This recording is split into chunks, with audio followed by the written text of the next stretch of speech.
আজকে আমি বের হয়েছিলাম আর আমার মেয়ে এটা গাছটা কিনে দিছে। কয়েন প্লান্ট সম্ভবত, জানি না আমি সঠিক এটার নামটা। এটা অনেক বাড়ে, এটা ইনডোর প্লান্ট, মানে ঘরের ভিতরেও হয়। এটা আমি আজকে লাগিয়ে দেখাচ্ছি আপনাদেরকে। আর সেই জন্য এখানে আমি মাটিটা রেডি করে নিয়েছি। এখানে গোবর, তারপরে সেখানে ডাবের খুসারিয়া, মানে ডিমের ইয়া সব একসাথে মিক্স করে তারপরে মাটিটা বানিয়ে নিয়েছি। এটা প্রথমে আমি একটু দিয়ে দিচ্ছি এখানে।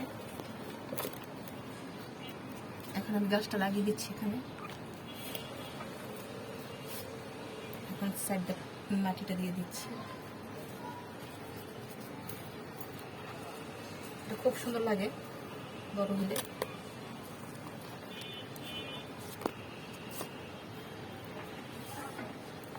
গাছ থাকলে ভাল লাগে, দেখতে ভাল লাগে।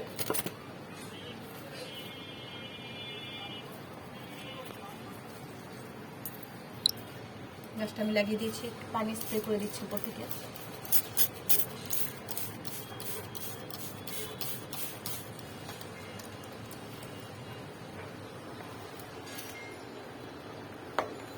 এটা ঝুলিয়ে দিলাম এখানে। হয়ে গেল আমাদের গাছটা। কয়েন প্লান্ট না? কেমন হয়েছে অবশ্যই কমেন্ট করে জানাবেন। আল্লাহ হাফেজ, আসসালামু আলাইকুম।